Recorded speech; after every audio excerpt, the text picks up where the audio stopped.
Esse lance de em nome de Deus aí, a gente volta lá pra uma outra parada que a gente tava falando antes, que foi quando a igreja... quando Guerra Estado, Santa, essa parada toda, né? O Estado verdade, meio boa. que dominou... Não, o Estado... Como é que foi essa porra? Foi a igreja que quis se infiltrar no Estado? Foi o Estado que pegou a igreja porque a igreja dominava uma galera, então eu vou me apropriar da igreja pra poder dominar essa galera que má faz? Como é que é essa porra? Quando o cristianismo surgiu, ele era uma religião que não era oficial do Estado, né? A religião oficial do Estado era a adoração a César. Desde Teodócio, Diocleciano e tal, aquele pessoal todos, havia adoração à figura civil mesmo, né? Você tinha que adorar como tipo Deus. John, Nesse naipe. O cara era um representante da divindade mesmo, tipo isso. Deus encarnado, tipo Jesus. Tipo Jesus. Jesus era Deus encarnado. Só que o cara usava isso como desculpa para dominar os outros, né?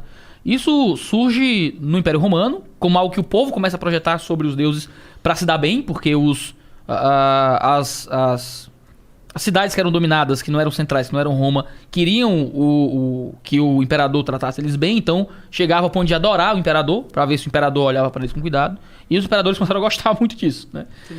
Então começou esse processo todo de adoração. César. O cristianismo era muito perseguido nesse período. Então, tudo que dava de errado era culpa dos hereges, digamos assim. Quando as coisas começaram a dar errado em Roma, terremoto, era porque Deus não estava sendo adorado direito. E quem é que não está adorando Deus direito? Esses cabos aí, que não adoram mais César. Então a culpa era dos cristãos, por causa de desastres naturais e tal. Por isso que a ideia de que Nero tacou fogo em Roma e culpou os cristãos. Já ouviu essa história? Na verdade, assim, Nero tacou fogo em Roma, ponto, foi Nero. Mas por que Nero fez isso? Culpa dos cristãos aqui, que não tá adorando o povo, sabe? Não tá adorando direito. No final, culpa dos cristãos. No final, culpa dos cristãos. Então, os cristãos, eles eram muito jogados de lado. Há muitas cartas, como acabar com essa heresia, essa seita aí e tal. Tem uma carta de Trajano a Plínio, que é assim...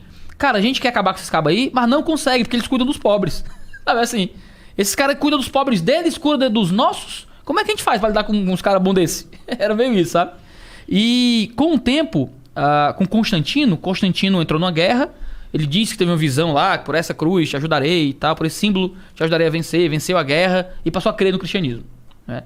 E ele começou então a tratar os cristãos como religião oficial. E aí, automaticamente, o povo que era perseguido, morto por ser cristão, passou agora a estar do lado do governo e o governante fez mudar de lado. Agora vamos obrigar os outros a ser crente. E foi de um dia pro outro. E isso começou muito cedo, século IV, se não me engano, no cristianismo. Nessa cristianização política. À medida que Constantino ia conquistando território e tal, era conquistando também para a igreja, para Jesus, o que é que seja. E houve constantemente um processo que ia crescendo de entender que o Estado... Não é? O Estado moderno era outra coisa, eram os impérios, os reinos, eram muito ligados à agenda religiosa. Então, o Estado era religioso, né, em algum sentido. A ideia de... E aí você tem guerras religiosas, que se o Estado e a religião é uma coisa só, tá tudo muito próximo ali, líderes religiosos e líderes civis se confundem muitas vezes, a guerra vai ser sempre guerra religiosa em algum sentido.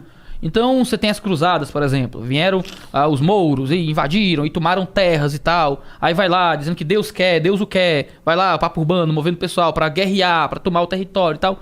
Você junta duas coisas que não deveriam estar juntas.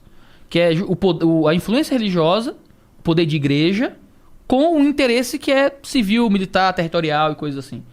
Acaba que essas eram guerras religiosas, não é?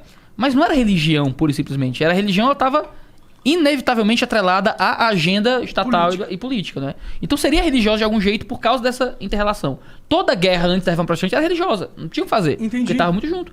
Eu acho que quem escreve isso é o Levi Strauss, eu acho, que escreve sobre isso, dizendo que... Aliás, não, é o Sartre. Sartre escreve sobre isso. Dizendo que todo Estado antigo era um Estado religioso de alguma forma. Que o Estado nasceu imiscuído da religião, de muitas formas. Então, a Reforma Protestante foi quem começou a falar contra isso. Surgiu um conceito de soberania das esferas, a igreja é uma coisa, o Estado é outra, né? Você não pode simplesmente impor religião pelo Estado e tal. E a ideia de Estado laico é uma conquista da Reforma Protestante. Isso, sim, católicos concordam e tal, é uma coisa que a gente inventou, né? A ideia de laicidade do Estado. Então, quando você olhar para um protestante e disser, o Estado é laico, eu posso dizer, graças a Deus, a gente lutou muito para isso. Porque a partir do momento que o Estado não é laico, o que acontece é que o Estado... É que a religião vira estatal. Não é como se... O Estado vira religioso. Não. Exato. Todos os momentos na história moderna em que o Estado e a religião se internalizaram era para o Estado controlar a religião. Foi o que aconteceu na Alemanha nazista. Havia a igreja estatal dos cristãos alemães, que era a igreja oficial do partido. Entendi. E tinha os cristãos dissidentes, que era a igreja confessante, que queria confessar as verdades da fé que eram proibidas, que eram inimigos. Um teólogo muito famoso chamado Dietrich Bonhoeffer, que escreveu muita coisa de teologia, que a gente estuda no seminário, foi morto no começo do regime nazista, porque pegaram ele num plano de conspiração pra matar Hitler. Caralho. Pastor na Alemanha. Porque ele era... que da hora, muito a louco. vida real é muito mais legal que filme, mano. A vida real é muito doida. Cara, então assim, na China, o que é que você tem? Tem a igreja... o evangelho não é perseguido na China, que história é essa? Tem igreja na China. Tem a igreja estatal chinesa, que o partido manda e desmanda. Que o pastor é o partido que escolhe, que a mensagem é o partido que comanda. Mas existem vários cristãos que até hoje se reúnem em cavernas na China. Então, tá vendo aí você religioso, radical, que fica querendo pôr igreja... Você tá se fudendo no final das contas, mano. No final, quem que vai pagar de misturar religião com política são os religiosos. E é isso mesmo. É isso mesmo. E vai dar merda, porque sempre dá merda. Então não mistura essa porra. Pra todo mundo dá. Pra todo mundo A dá. verdade é que não tinha ninguém se misturar com política. A gente via só... Imposto é roubo. Demorou pouco pra chegar o anarcapitalismo.